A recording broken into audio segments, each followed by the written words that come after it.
Man, I love Sonic Frontiers. Even if I've only been playing for a few hours, it's already so much fun. And it's super creative, too.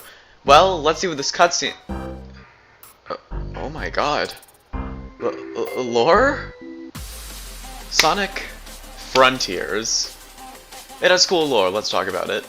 This game is probably one of the first to introduce a new species to the mainline game since Colors. It's been the first game in the series to introduce a new species that has any effect on the lore at all or is actually interesting in any way since Shadow the Hedgehog. Okay, well I guess it's technically not a new species. These little watery goobers over here are the Ancients, but that's a stupid name, so they're actually the Koco. They first appear in the game as little stone friend-shaped people.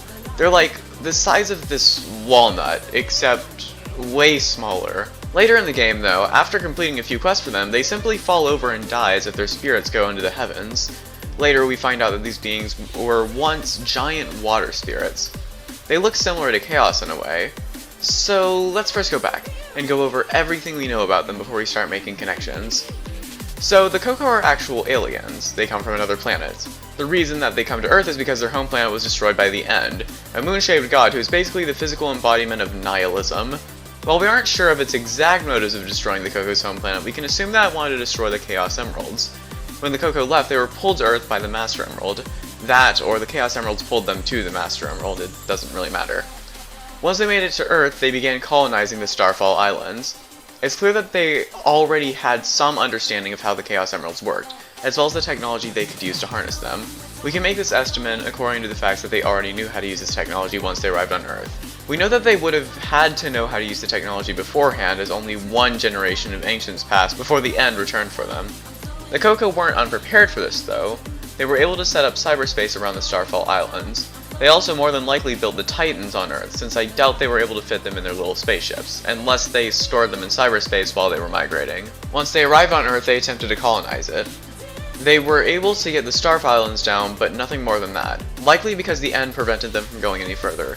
The Koco weren't unprepared for this, though. When the End came, they created Titans and selected 4 pilots to fight it. This also means that the Koco ships are actually pretty fast, since they were able to get to Earth in only a few days, allegedly, but it took the End years to get there. Speaking of the End, it's also clear that it came right for them instead of giving up after destroying the planets.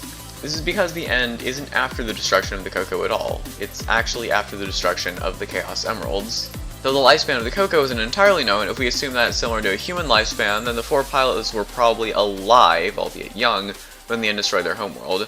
This would give them even more of an incentive to destroy the End. They've already been hurt by it once, and won't let it hurt them again. This means that it likely took the End about 20 to 25 years to get to Earth. During the fight with the End, the pilots realized that they were completely outmatched. Only one option remained. The Titan of Supreme decided to buy the rest of the Koco time by fusing the End to his Titan, killing him immediately.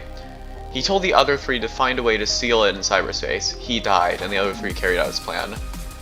One interesting connection is that each of the pilots of the Titans are very similar to the different characters that are encountered across the Starfall Islands, especially with the Koco piloting Supreme being incredibly similar to Sonic as he sacrifices himself for the good of his own friends. Then a lot of time passed and all of the Koco are now stuck to their stone forms. So, what happened?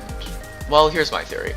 The stone forms of the Koco are vessels that contain their souls, meaning that even after their bodies are destroyed, they can still live on. We know that the soul tokens are pretty tough too, considering they've managed to survive literal lasers shot down from the End. You should be taking notes, Supreme.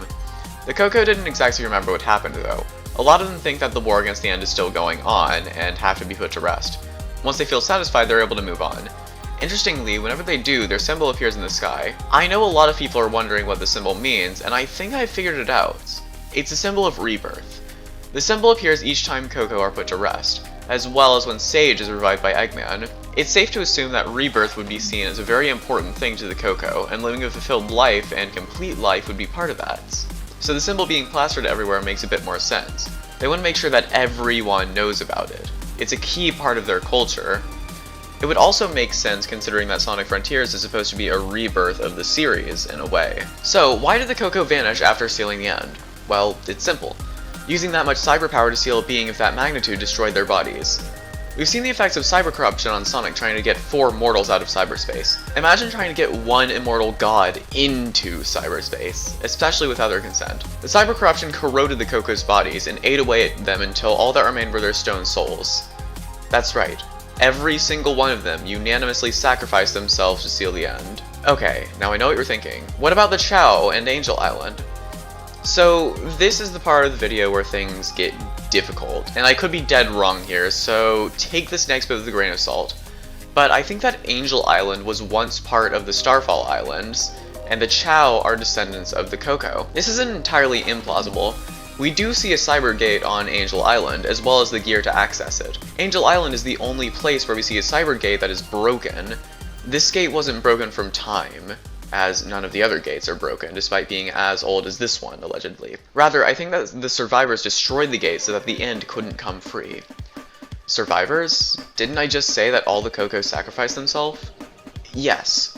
All of the ones on the Starfall Islands did. A small group of them managed to survive. They likely put as many of them as they could on Angel Island, as well as supplied them with the Chaos Emeralds and the Master Emerald, and evacuated them to another place. If the Koko stunt against the end hadn't worked, it wouldn't have mattered, but luckily, it did.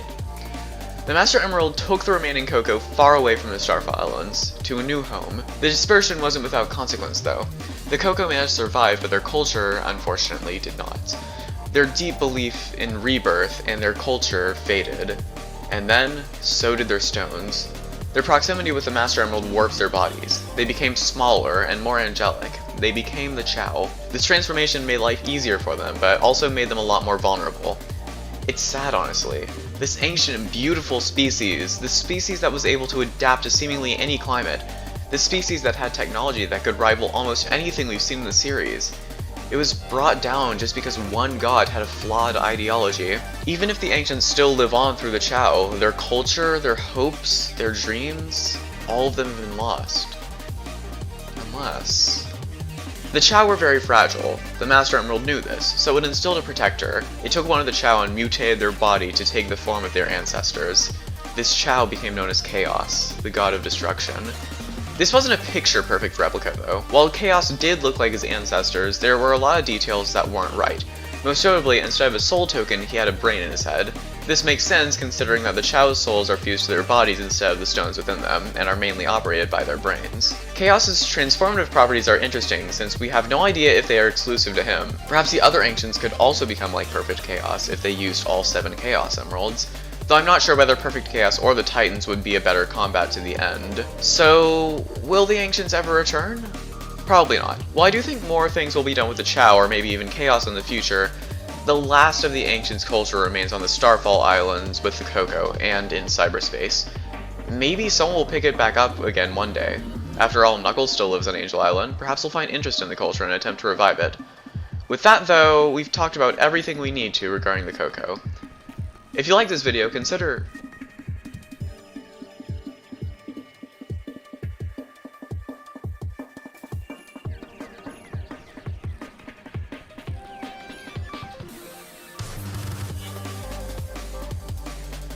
to the channel. It helps out a lot, and I have more stuff planned that will be coming your way very soon.